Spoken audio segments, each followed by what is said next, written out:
Good afternoon, everyone. Welcome. This is the Breaking Free Show, and my name is Marilyn Shannon, and I welcome you here today with open arms. I'm so glad you're here. We're going to have a wonderful show as always. And just remember, you can always log into our chat and we can take questions and comments there. So just underneath the video, just put your name, nickname, whatever you like, and we will know you're there.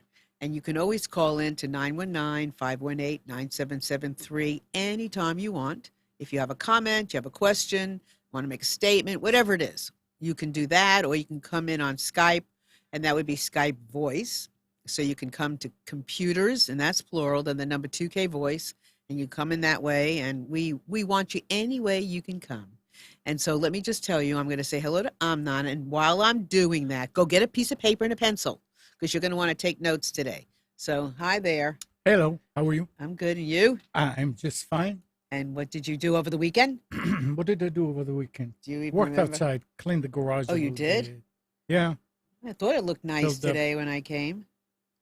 It always looks nice out there. Yeah, But that's Kathy. Kathy. Yeah, that's Kathy. That's Kathy, his wife. I was in the backyard. You were in the back. That I didn't see. But it So looked nice.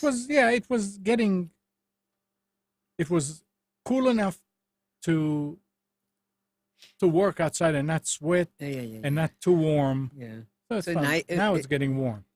But I was just about to say, which is a crazy thing for me to say, because the weather is so mild, that it's such a nice time of year, but that wasn't really me talking.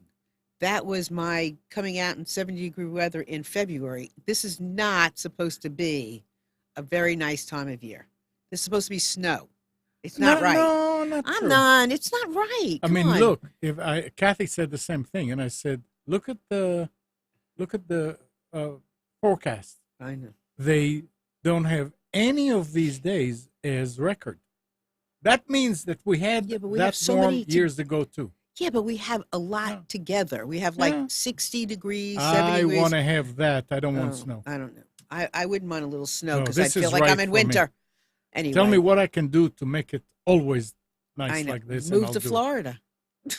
No, No, but then it's hot. I know, inside. then it's hot. Mm. All right. Well, here we go. On with the show. So remember, please participate. We'd love to have you join in anytime.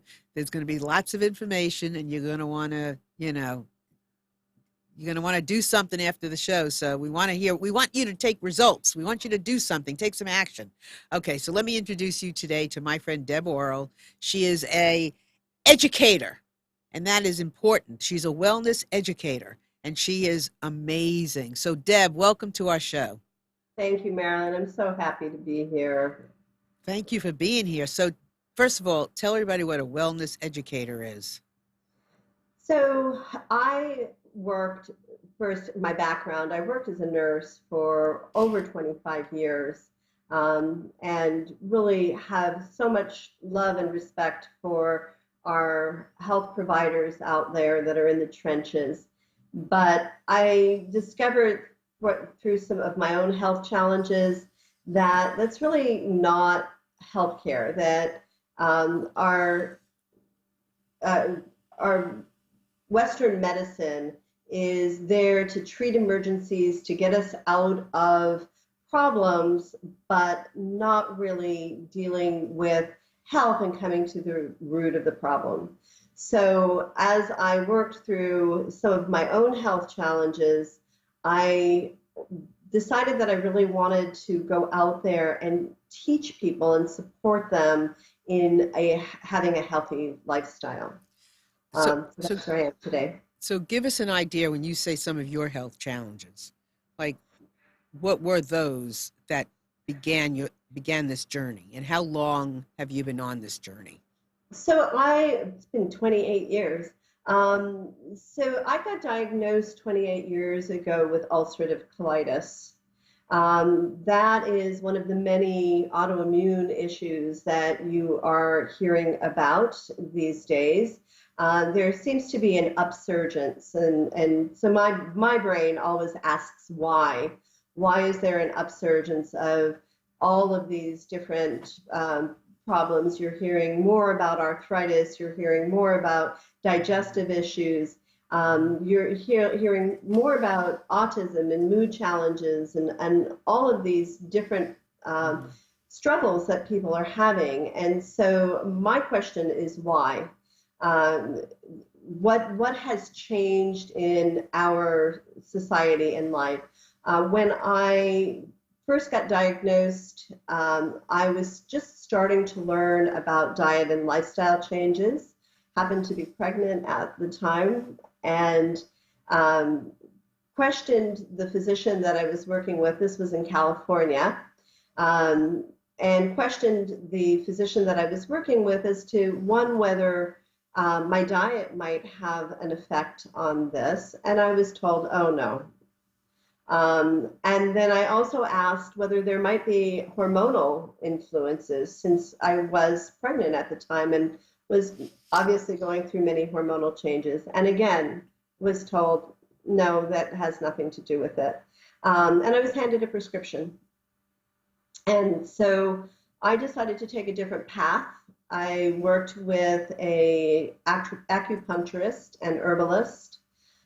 She immediately looked at me, and through, you know, anything about traditional Chinese medicine, they do a lot of their diagnoses through pulse, through looking at your tongue, facial recognition. There are many different aspects of the body that they look at. And she pulled me off of many things. It was not easy. So no dairy, no alcohol, no coffee, no red meat. For me, that was a very big trigger. Sugars. At the time, gluten was not a discussion or an issue. But I had to really revamp my diet and worked with herbs, natural products to support my health. And here I am over 28 years later, and have not been on any medication. For the colitis. For the colitis. And how long did it take when you went on that regime for you to get off the meds and feel better?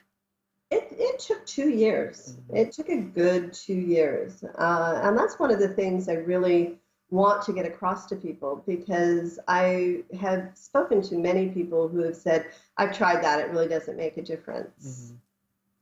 Mm-hmm. And it took you a long time for your body to get into the state that it's in. So you really have to give it an opportunity to heal itself. I am a firm believer that in the majority of cases, if given the right environment, that our bodies can really do wondrous things as far as healing.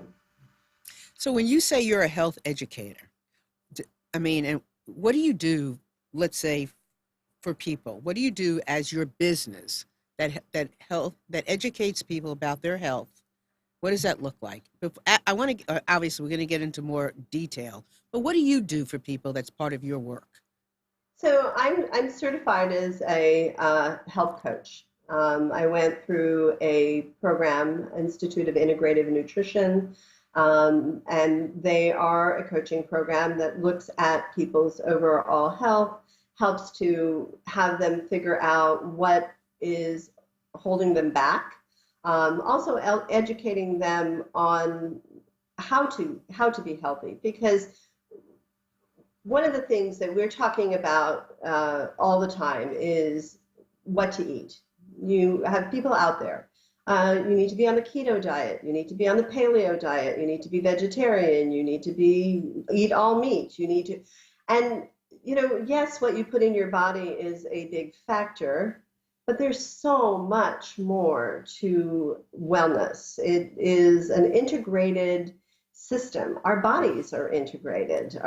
You can't look at someone who is having digestive issues and just look at what they're eating, because as we're going to talk later on today, toxins might be a very big factor. Stress might be a very big factor.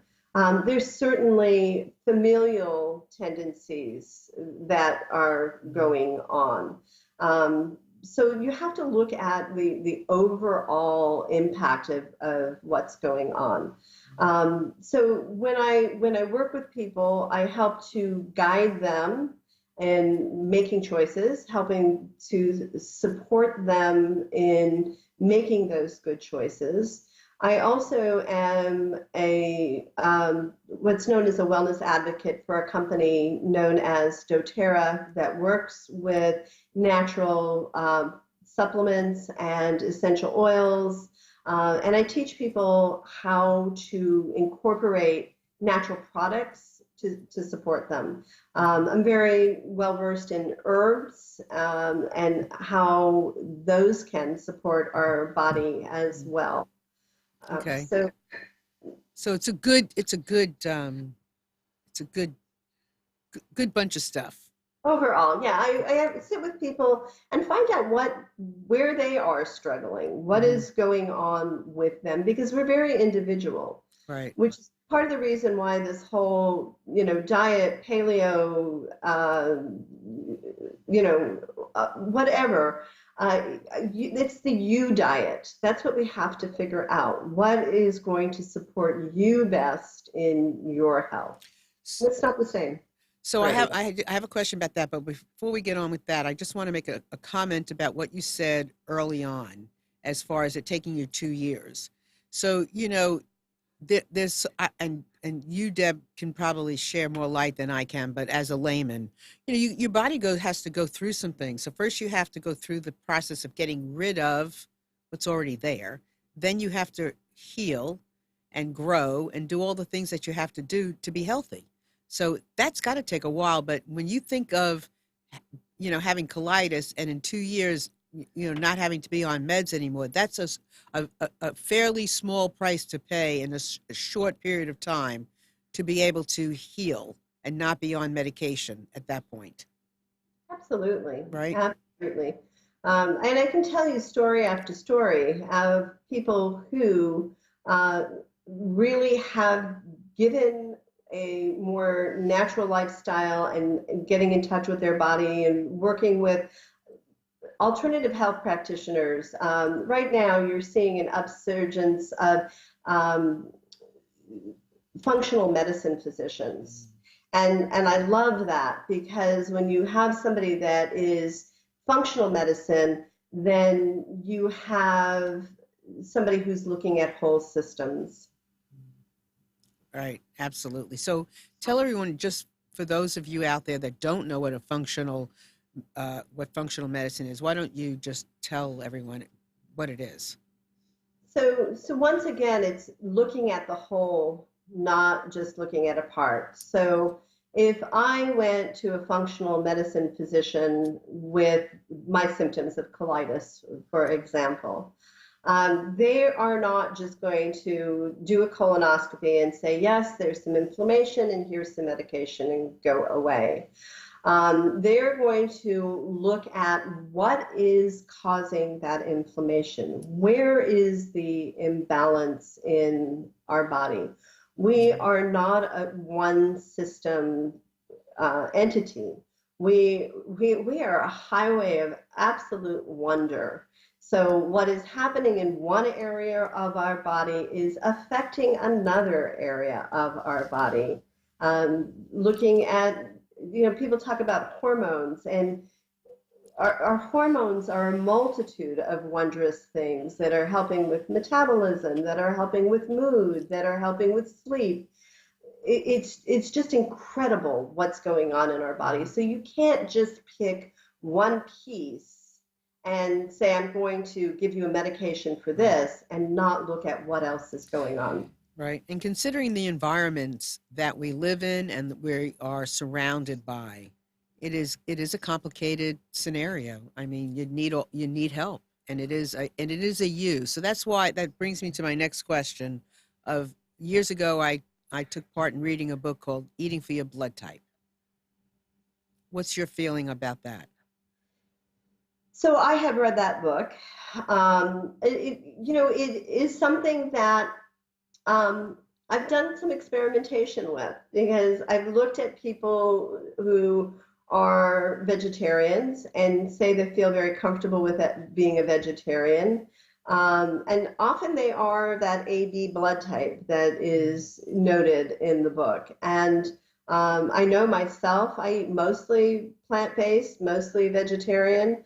But I know that when my body says that it needs some meat, I'm going to give it to myself because I am an O blood type, and they say that that blood type does need some animal product.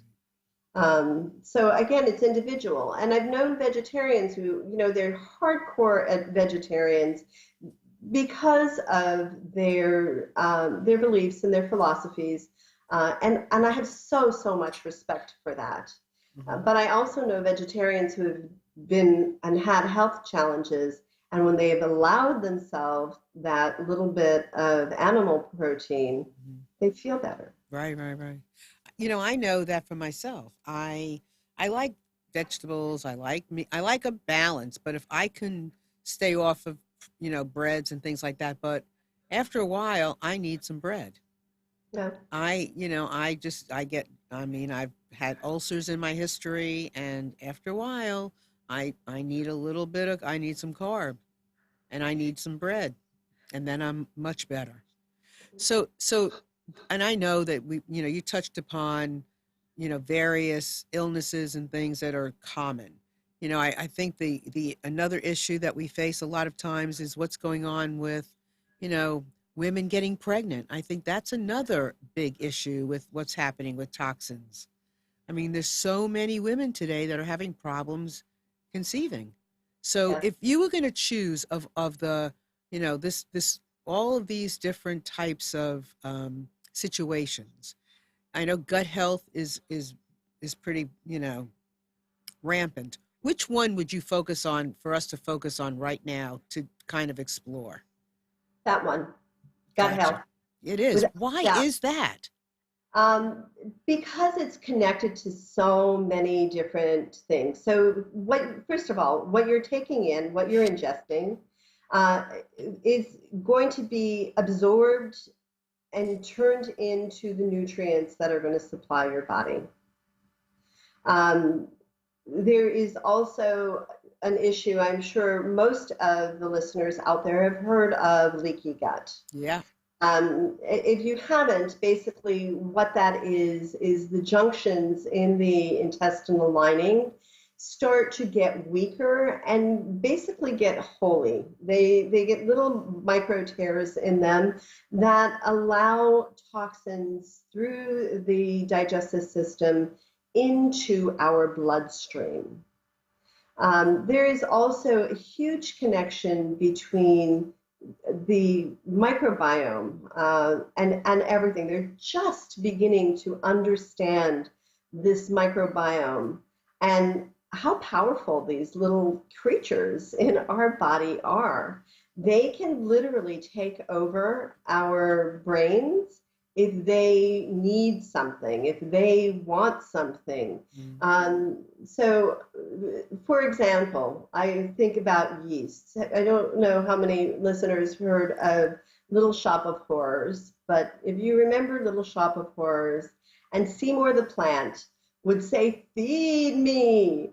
Our microbiome and our yeasts are kind of the same. They send that message. They need to be fed, they need sugars or whatever it is, and those may not be the best thing for your body. So those imbalances in the gut create a plethora of issues and problems. So let's say you're eating healthy, or you think you are. What does eating healthy look like? What does even thinking you're eating healthy look like? And then what? So you see, this is one of the big issues. Is a lot of times, again, we're focused on foods when some of the issues are the chemicals that are in our environment. And so for me, eating healthy is eating as close to nature as possible. No matter what type of diet you have, vegetarian, eating meat, whatever, but eating as close to the way that things were intended to be. Um, I'll bring up a very controversial subject, which Ooh, I is love those. dairy is a very Yeah, I was just controversial going to ask you subject. because I know people eat goat cheese and this. Yeah, I'd love to know about dairy because I love it. Yes. So the first thing I'm going to tell you is we have destroyed our dairy. We do a couple of things to our dairy that has made it harder to digest. The first is that we pasteurize it, and that is a big controversial topic. People look at me, and when I even mention raw dairy, and they say, people die. People die from listeria. It's how we're treated. That listeria happened after the industrial age, after we started mass producing our dairy. Before that, you had little farms, little tiny farmers, and they would take good care of their cows, and they would go and milk them, and people drank raw dairy all the time. It was not an issue. So now we have pasteurized, and not only pasteurized, but ultra pasteurized. So it stays on the shelf forever.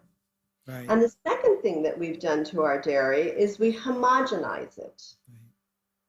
And I ask this all the time. What is the reason for homogenization?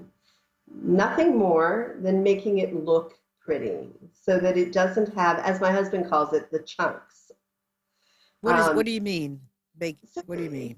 the cream separates. When you it, you're making all the molecules of similar size so that the cream doesn't float to the top, doesn't separate out. And that process denatures the protein, it changes the protein, so it makes it harder to digest. So what should we be eating in cheese? So right now I'm not doing dairy because I find that dairy is one of the things that inflames me. If and when I do a little bit of dairy, I do find raw cheese is fine for me. You can purchase raw cheese, and you can't. It's illegal. It's illegal. Why is that? Why is that? And I didn't. I mean, why is that?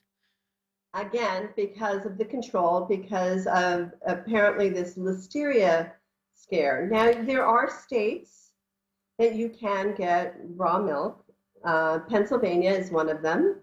Our neighbors to the south, South Carolina, you can get raw milk.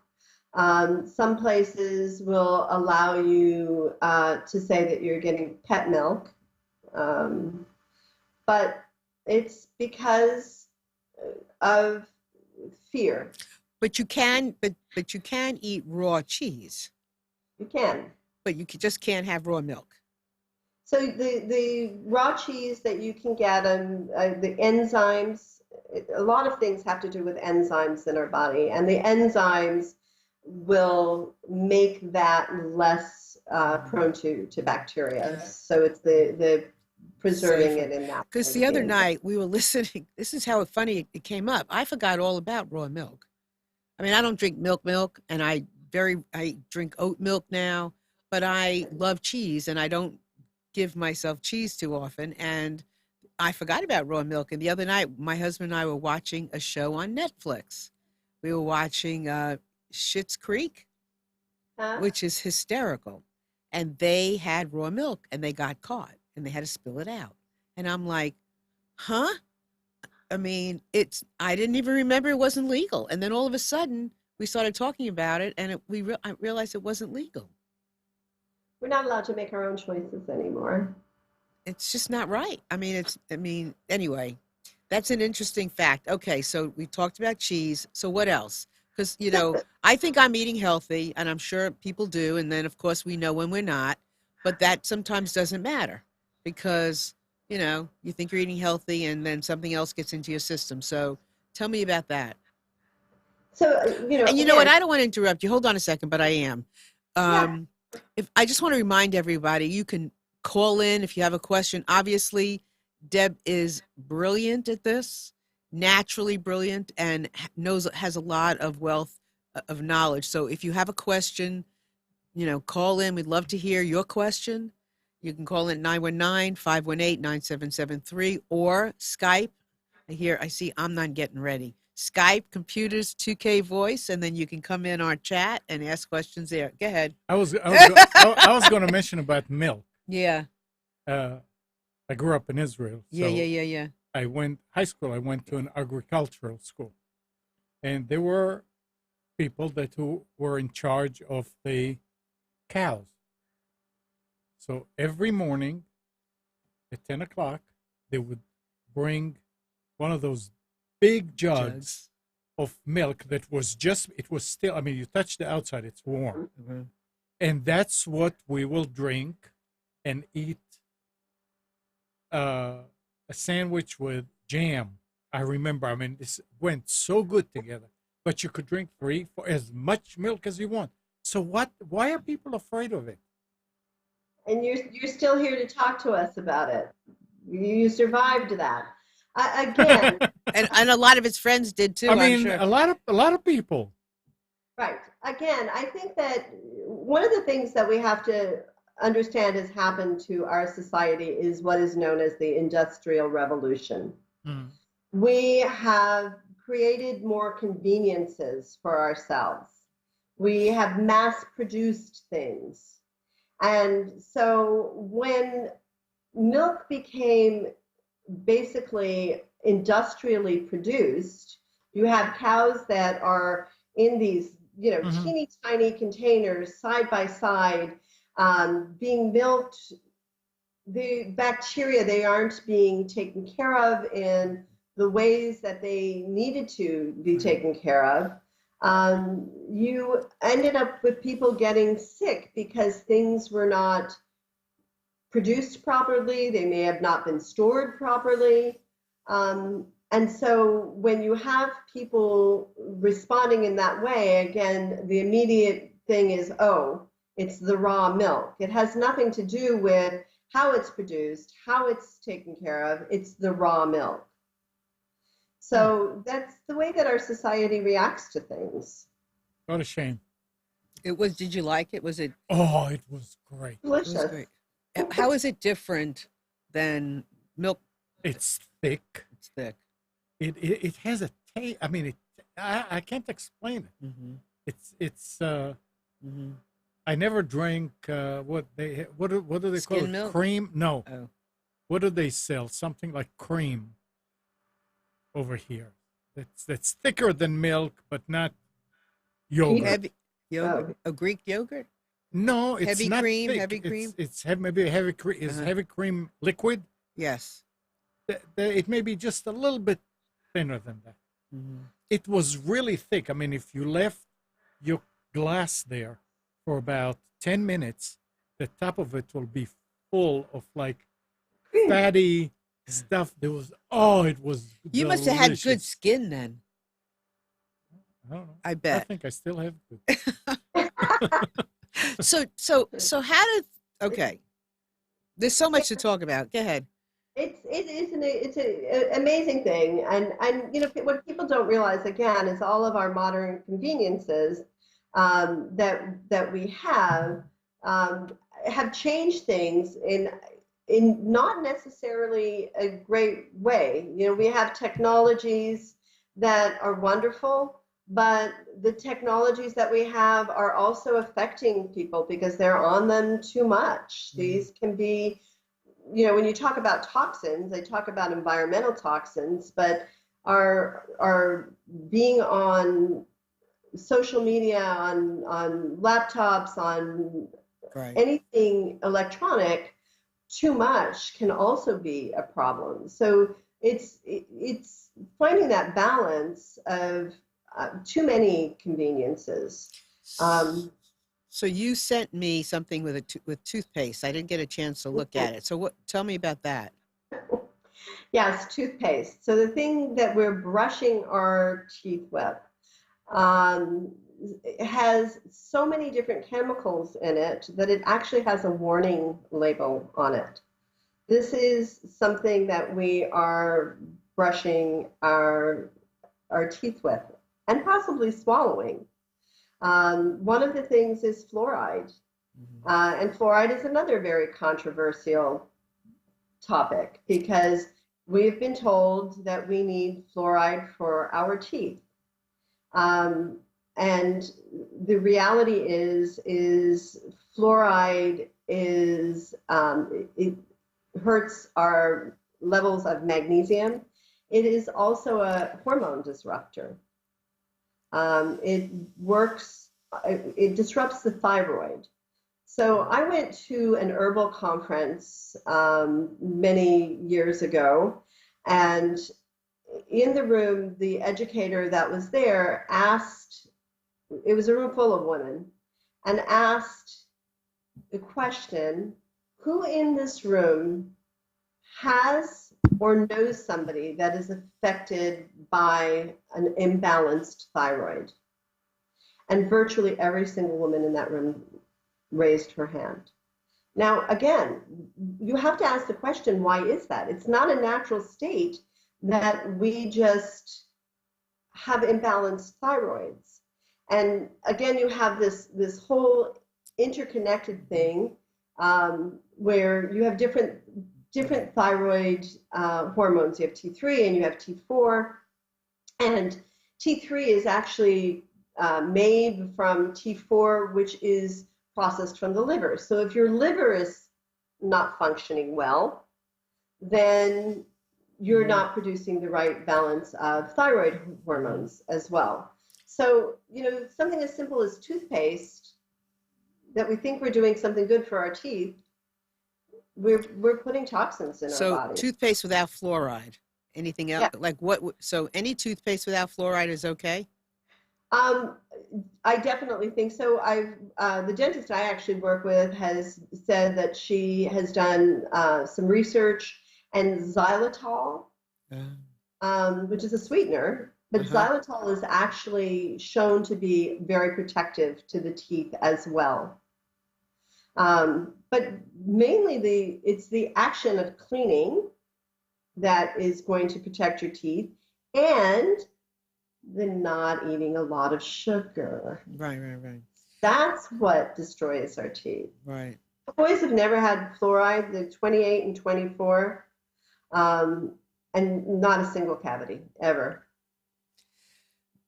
Well, I want to get to another subject, which somebody is asking about not another subject, in addition to on the chat, which is one that I am extremely curious about as well, and that is inflammation. Mm-hmm. So just start sharing. That is actually one of the topics I'm talking a lot about this year is inflammation. And again, it's interconnected to that gut as well, because what ends up happening in our body is that we react in a way that we have all this inflammation throughout us. So there's two types of inflammation. There's acute inflammation, which is when you hurt yourself. You get a cut or you stub your toe. And so there's a whole cascade of things going on in your body with prostaglandins and COX-2 inhibitors, and they send all these chemicals to help protect that area, to help it heal. And so you have improved blood flow, and you have all of these white blood cells that are coming. Too much science and chemistry you guys don't need to know about. But what happens in our society is, because we are constantly being bombarded with small inflammatory things, our stresses, the things that we eat, like a lot of sugar and a lot of toxins, our bodies are constantly inflamed. And so now you have this over-inflammatory process going on. and your body just doesn't know how to calm itself down. And so you have inflammation. And just about every disease process that you have going on, from cancer to diabetes to heart disease, is an inflammatory process. It's your body trying to protect itself. So what do we do? Well, there's a lot of different things that we can do. We can increase our knowledge of the toxins that are in our environment that we can avoid. We can't avoid them all. If I walk into a public restroom and they've just cleaned with bleach and they have Glade plugins in and all of those things, I can't avoid that. I can't put myself in a bubble. But I can, in my home, not use those chemicals. I can clean with natural cleaning products or DIY cleaning products, using things like essential oils. You can read the labels on your bottles, and know what you're putting on your body, because the reality is whatever you're putting on your body is going in your body. There's a great resource which is known as the Environmental Working Group. Mm-hmm. And they have a list of toxins, which are, the good, the bad, the ugly, the worse, that you can look at what you're using, and you can say, oh my gosh, this has got this ingredient that has been shown to be carcinogen. I'm not going to buy that. More and more companies out there are hearing it and giving us alternative choices of natural products, things without parabens is a big one. When you're looking at skincare products, parabens is huge, hormone disruptor. I'm going to take a minute to explain hormone disruption so that people know what's going on. So a lot of these chemicals have a similar structure in the body to a hormone that is naturally occurring. So where parabens are going, it looks like estrogen. And so when they are in our body floating around, there is actually a lock and key method with the estrogen receptor. So now you have this unnatural estrogen that attaches to the estrogen receptor, and then you have the estrogen that is naturally occurring in your body, and it has nowhere to go because its receptor site has already been taken by this chemical that shouldn't be there. And so now it's floating around in your system, and you end up with estrogen dominance. And that happens with many of the other chemicals too. Your body doesn't know it doesn't know how to produce them, how to get rid of them. So those chemicals cause a lot of issues, and inflammation and all of that stuff is related to those chemicals. Yes, that it's related to chemicals. It's related to some of the things we're eating. Sugar is a big one. Mm-hmm. Sugar is so inflammatory, and it's in everything. I mean, right? Oh, it's ketchup, and it's in ketchup. I went to low sugar or very little sugar. I was on the road. I stopped at a grocery store, Wegmans, to get something to eat, and I was looking around to try to get something to eat that didn't have sugar. So I went over and I like shrimp. I went over and I thought, I'll buy myself some fresh shrimp. Well, when I read the label on the shrimp, it had sugar in it. I had no idea shrimp had sugar. I was blown away. Yeah. Huh? The shrimp doesn't have sugar. They added sugar. I had no idea. It's really interesting, all the things you find. Now, Melissa on our chat is asking you a question, which I think Melissa was just reading my mind, because she was asking, what are your thoughts about using the sauna for inflammation? And yesterday, I have inflammation, and I'm usually pretty good, but I'm having an issue with a knuckle, which if you're going to have an issue, that's a small spot.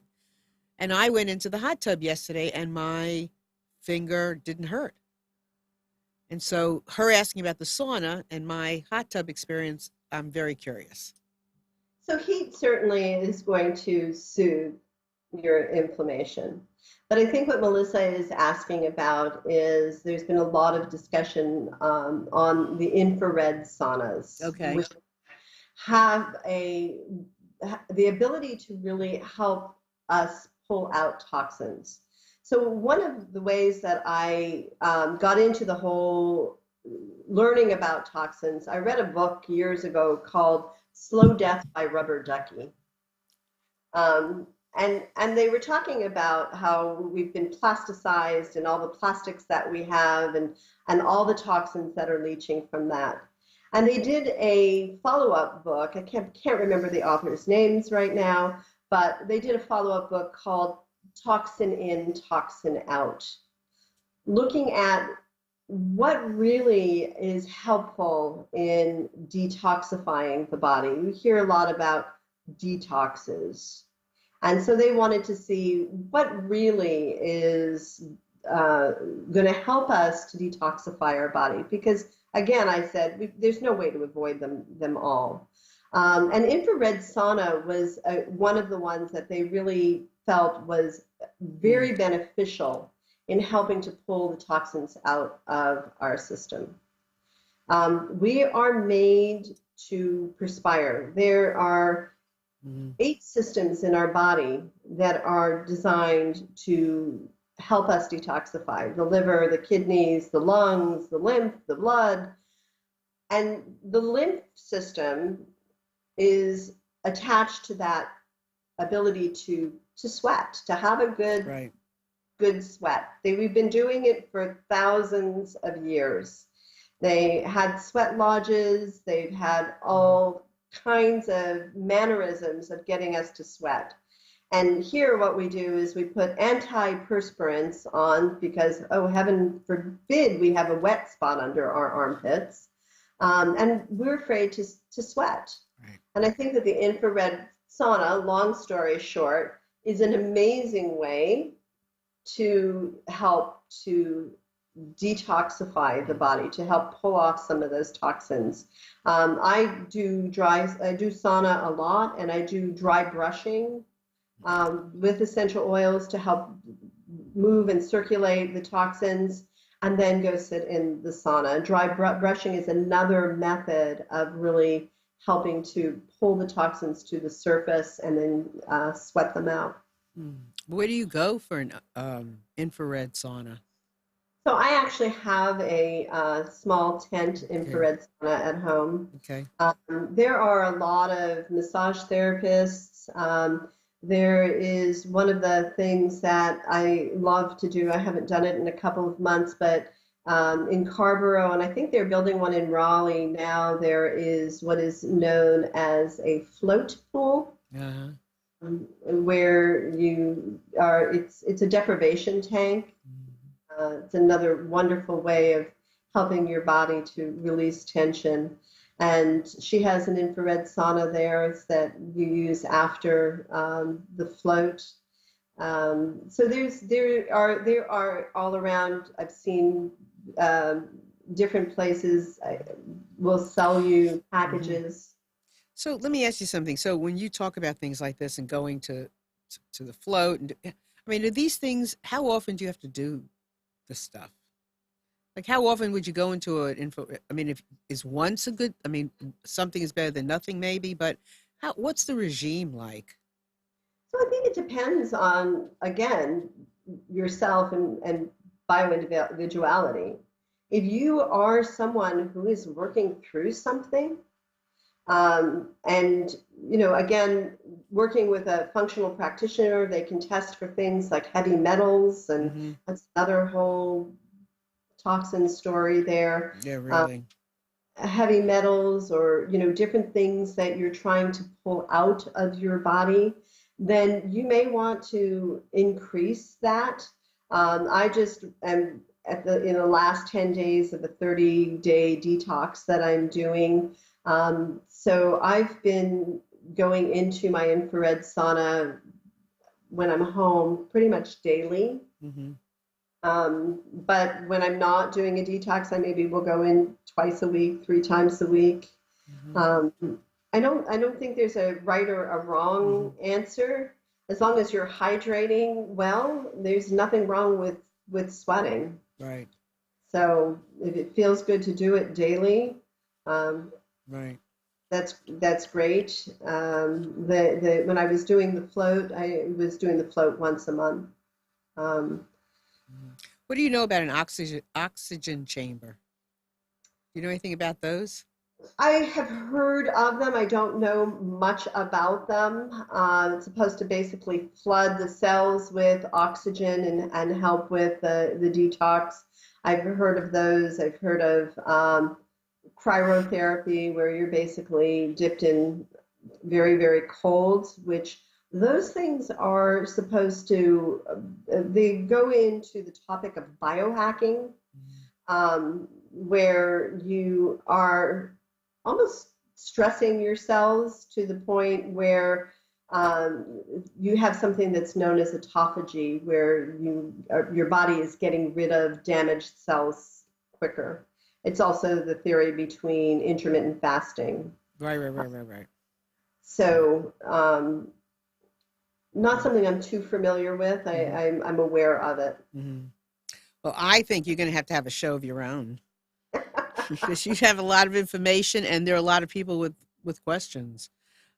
Sandy, you have a question. I don't know if you have a question on here or just a comment, but let's see. Oh, here she is. How hot does the infrared sauna need to be?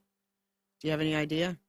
So again, it depends. You can adjust the temperature. Most people will start at 135 to 140. I can tolerate 150, and that's what I like it at. But usually 135, 140 is where people start. So I have to just ask you, cage-free eggs. You know, it's so interesting to me because I shop around for cage-free eggs, you know. Um, how, what else should I mean, because I eat a lot of eggs, and eggs can get expensive. What's the bet? I mean, what do you do? Again, everybody's different. I definitely try to get my eggs at the farmer's market as much as possible from somebody that I know. Yeah, we used to do that too. Yeah. Yeah, and then if not, then I do get cage free. Make sure I read, or pasture raised is what you want. Free range and cage free. Again, one of the things that we have to be aware of, even when we're looking at the topic of toxins, is verbiage. We jump on the bandwagon, and I'll use gluten-free as one of my topics that is a thorn under my side. Everybody is all in this gluten-free craze, and they're eating gluten-free. But when you look at the ingredients, it's tapioca starch and potato starch and rice starch and all these other things that are not whole foods. They're very processed. They've often got a lot of sugar in them, but it's gluten-free, so it must be healthy. So, looking at it again in its most natural, and chickens are meant to be outside, eating bugs, eating freely, and not just the cage-free ones. Sometimes they will have access to the outside. Yeah. Still in these little cages. And eggs are another controversial subject. I just had somebody tell me they're listening to somebody who is saying eggs are, really detrimental to our health. I think they're a really great source of protein, personally. Yeah, you have to get the right ones. Right. And you go to the grocery store and you see these really cheap eggs, and I'm like, the shelf is empty. Yeah. And I'm like, no. So cage-free is pasture raised. You want to know pasture raised. You want them to be running around free. Pasture raised is what you want. That's the term that I look for. It's a really funny little quick story. When we were in Italy, we were at a little bread and breakfast, and they served their eggs for breakfast. And my husband said, I don't want to eat those because they have cheese in them. And the woman said, they don't have cheese in them. They were that bright orange. Right. Because of what they eat. Right. So here's the thing about your animals, if you're going to eat animals, whatever your animals are eating, you are too. Right. So if your cows are eating grain and all kinds of stuff that is really not digestible and inflammatory, so are you. Well, it's an interesting thing that you bring up about the gluten-free stuff, because I am gluten-free. And I don't eat too many breads and crackers, and I don't eat pasta very often, but, I am gluten-free, and I eat mostly, fruits, vegetables, meat, stuff that doesn't have gluten in anyway. Exactly. But, sometimes you want to cheat a little, and I don't cheat eating gluten. I cheat eating not, gluten-free, which, of course, you're saying now you're right. The almond flour, rice flour, potato starch, all those things are not always the best for you. I will give a shout out to a North Carolina company. I don't remember where. I think they're out of Kinston. There is a bread that I've seen at Whole Foods and at Earth Fare. I just sadly heard Earth Fare is closing. Oh, but and it's called Simple Needs, KNEADS. And it is whole seeds. It is very clean. And that is the thing that I have been indulging in when I want something like a sandwich or whatever. But again, we've gotten to this point where it's inconvenient to cook. We don't want to chop vegetables. We want to open up something, dump it in, and be ready to go. And we are busy. We are women and men with careers. We are busy. I can tell you that when you're talking about meals, meal planning goes. That's my new thing. I mean, I can do a show on that. That's my new thing. Sundays, meal planning. Yeah. It makes a huge difference. Oh my God. So it can take us, forget the shopping, because you're going to shop whether you meal plan or you don't, usually. I like to shop all at one time. If I go too many times, that's too many hours. It takes us probably 2.5 hours on a Sunday between my husband and I working together to cook, to make, eggs and, whatever, fish, whatever we're going to cook, right? Where it would take, and we have food for the whole week. We figure out how many meals and all of this. We're saving money, number one. And time. We don't come home and spend an hour at night cooking. Every night it would be an hour to cook. Here we're spending 2.5 hours for the week. Go do the math. It almost doesn't even compute.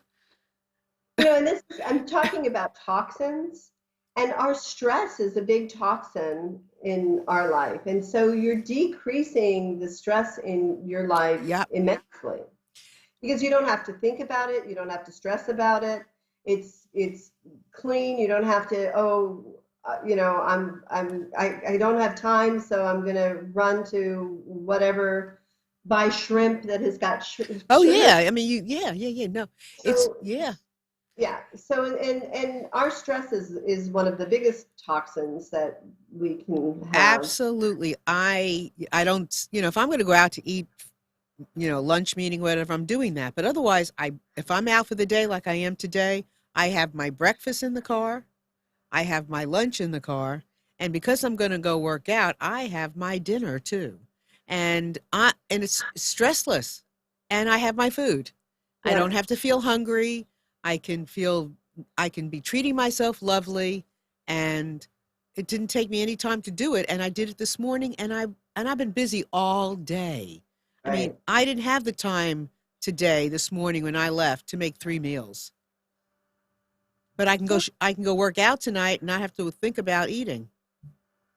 And you know what you're putting in your body is good. Yeah, and I know what I'm eating. Yes. and it's fabulous. So anyway, hold on just a second. You have my okay, don't go away. I'm Nobody. here. Okay. So here are my books. I'm so happy. My other babies.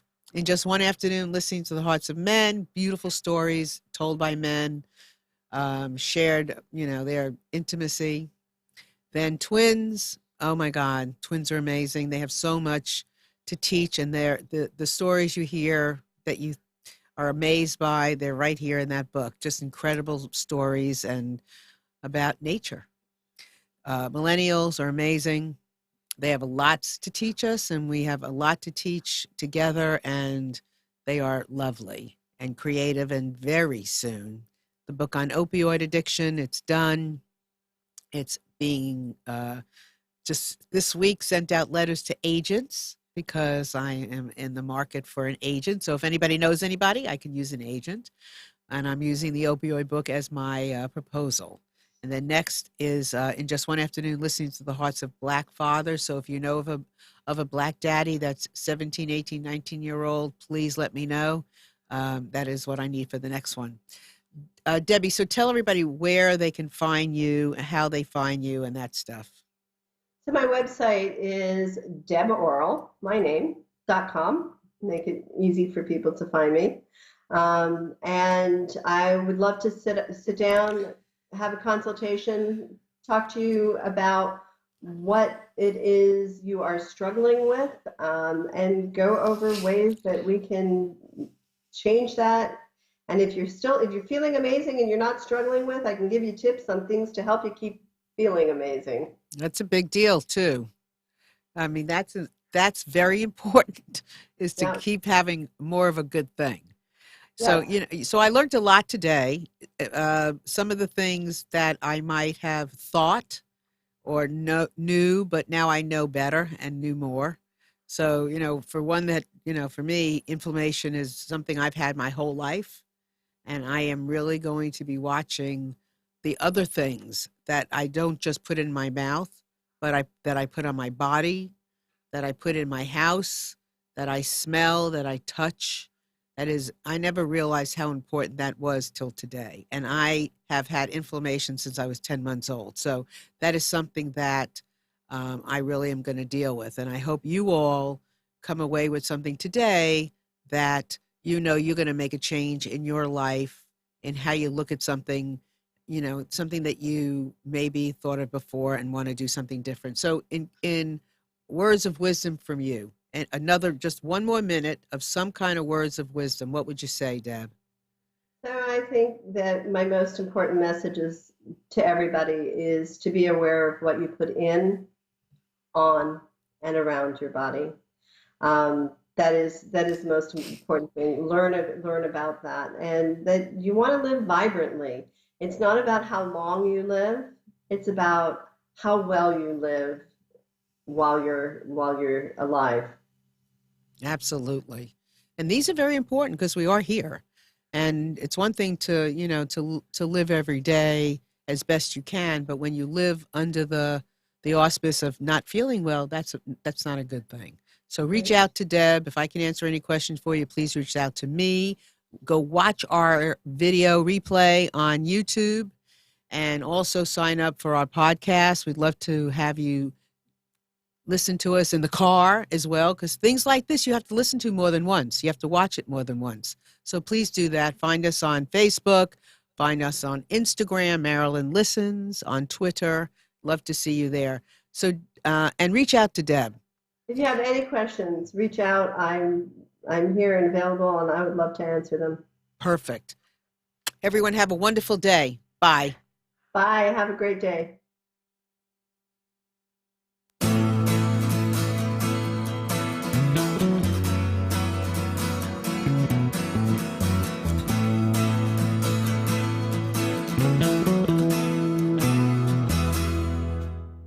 You are tuned to the Nissan Communications Network. If you tuned in too late, you can always watch each program in its entirety or download an MP3 audio file of it in the archives section at nissancommunications.com. Don't forget to subscribe to our YouTube channel, follow us on Twitter, and like us on Facebook. Sponsored by Telestream's Wirecast software, streaminggear.com, Carolina Apparel, and DeltaForce.net.